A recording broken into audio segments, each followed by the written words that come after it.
It was supposed to be just a silly game. A few dares, a bit of laughter, maybe a scare or two. Nothing serious. That's what they all thought when they met up at the edge of Black Hollow Woods, a stretch of forest outside town that had long been the stuff of local legends. Everyone had heard the rumors: ghost sightings, strange lights, missing animals. But no one really believed any of it. Not until that night. Liam, 16, was the kind of kid who never backed down from challenge. He was brave, sometimes to the point of reckless, and his friends looked up to him for it. Maya, his closest friend, had warned him not to take it too far this time. But when the group pulled a dare from a jar that said, "Spend 10 minutes inside the burnt cabin," Liam just smirked. That cabin, half swallowed by the woods and blackened by an old fire, had been abandoned for over 20 years. Everyone said it was cursed, but to Liam, it was just another story meant to scare kids. The other three hesitated, but Liam grabbed a flashlight, pushed open the warped door, and vanished inside. 10 minutes passed, then 20, then 30.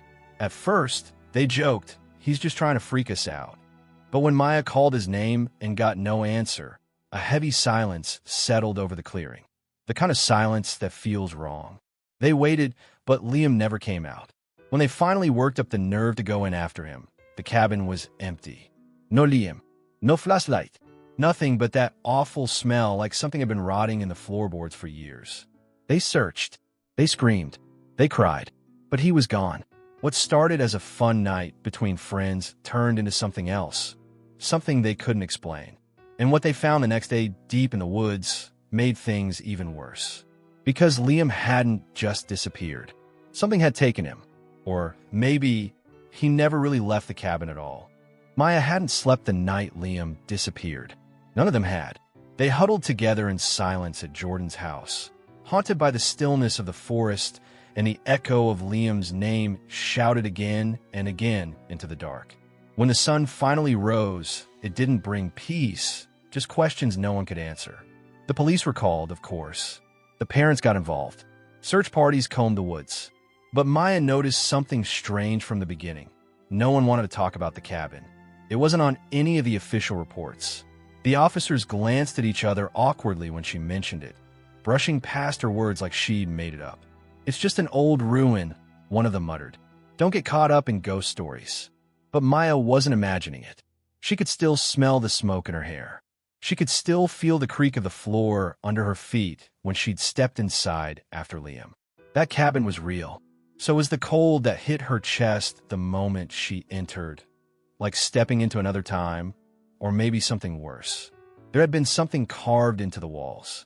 Scratches, symbols, words she didn't recognize.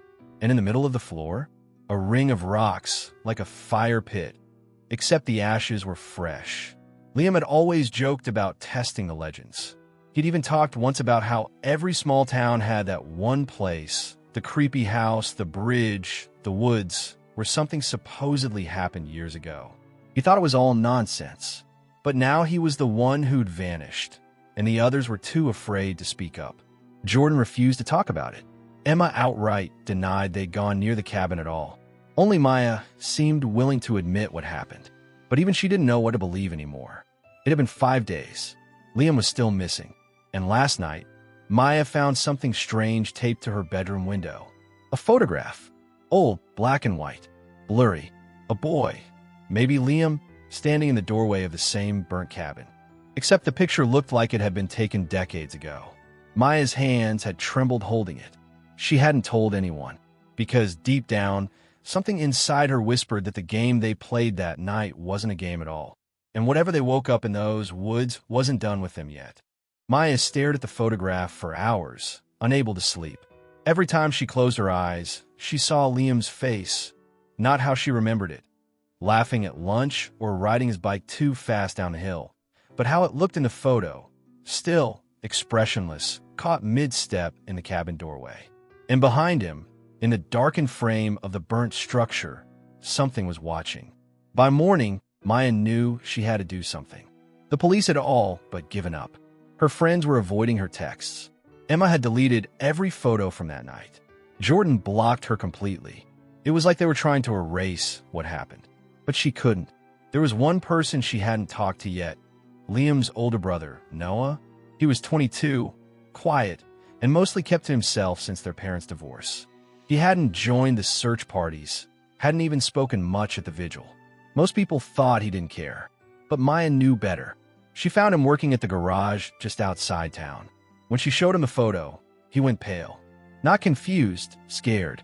That cabin, he said slowly, it burned down in '94. For kids disappeared there. Same age as you. Maya's heart thudded. Then how was Liam inside it? Noah looked her dead in the eye. Because some doors don't stay closed. Not forever. He told her something then. Something he swore he'd never repeated. When he was 12, he and Liam had hiked out to the woods on a dare from some older kids. They never made it to the cabin, but Noah remembered the smell of ash and the way Liam froze when they got too close. He turned to Noah and whispered, "They're still here." Noah thought it was a joke. But that night, Liam had a fever. Nightmares. He talked in his sleep. Names Noah didn't recognize. Places that didn't exist. Maya felt her hands go cold. Liam had been there before. Maybe whatever was in those woods had been watching him all along. Waiting. That night, Maya found something else. A second photo. This time, it was in her locker at school. The same burnt cabin. But this time she was in the photo, standing just outside, looking back over her shoulder. Terrified. She'd never posed for it. The fear started to shift then, from worrying about Liam to worrying about herself. Because what if this thing, whatever it was, wasn't just after Liam? What if the game had never ended? What if the dares were still happening? And what if someone, or something, was making sure she played next? Maya didn't tell anyone about the second photo. She didn't have to. Her eyes told the truth for her. The fear, the fatigue, the way she jumped at every sound. Even her teachers noticed, but they chalked it up to grief. Missing friend. Tragic incident. Trauma. No one saw what was really happening. Except Noah. He showed up outside her house one evening. Engine still running. "Get in," he said. No explanation. She didn't hesitate. The photograph was tucked in her backpack, the weight of it burning like it knew she was getting close. He drove without speaking for 10 minutes. Then, "I found something." Maya leaned forward. "My dad kept a bunch of Liam's old stuff after the divorce. He didn't want Mom to throw it out. Journals. Sketches. Weird crap." Noah pulled into an old parking lot by the woods. Closer than Maya had been since the night Liam vanished. He opened the trunk and pulled out a weathered shoebox. Inside were drawings. Pages of them, scratched in pencil and charcoal. Dozens of versions of the same image, the cabin. Always from different angles. Always with something watching from the trees. And in one of them, Maya swore she saw herself. "How old was he when he drew these?" she asked. 11. Right after we came here the first time. Something had been following him for years. They decided to go back. Not because it was safe, but because it was the only place the truth hadn't been buried. They needed answers. And they needed them fast. Because things were happening. Emma's little brother had gone missing for 2 hours. Said he'd followed a voice in the trees. Jordan's house had been broken into. Nothing stolen, but the word dare was scratched into the inside of his closet door. Whatever this was, it was spreading. So they went. They didn't tell anyone. Just parked the car near the tree line and stepped into the woods. The air was heavier than she remembered. Too still, as if the trees were listening. And then, the cabin. It looked exactly the same. Blackened wood. Collapsed roof. Ring of stones still in the center. But someone had been there. Fresh footprints. Wax drippings. And a third photograph. Pinned to the door with a rusted nail. This one wasn't of the cabin. It was of Liam, standing behind Maya. His face pale. Eyes black. She turned. Nothing. But Noah was already reaching for her hand.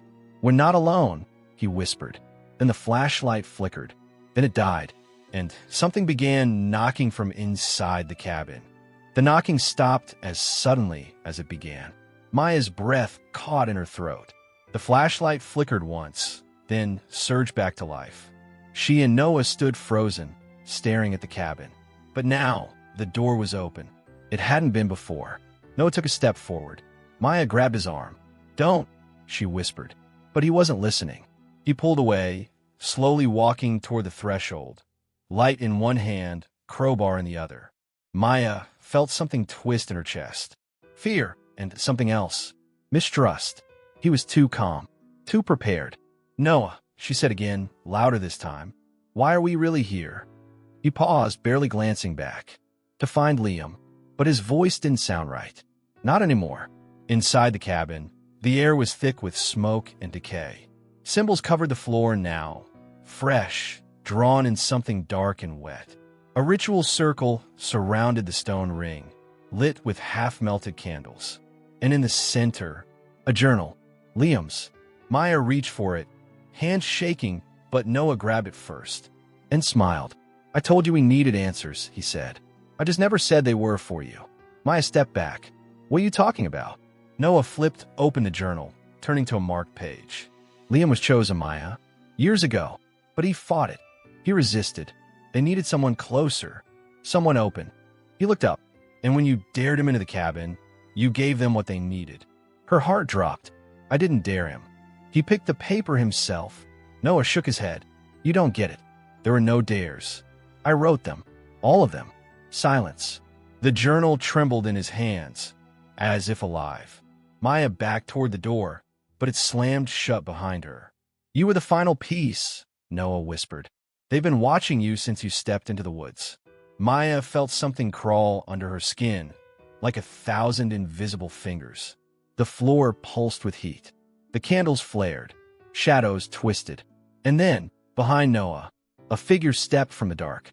Liam, his face pale, his eyes vacant, lips slightly parted like he was mid-scream. But no sound came out. Noah, Maya croaked, voice cracking. Look behind you. Noah turned, just in time for Liam to raise a hand. And everything went black. The darkness wasn't empty.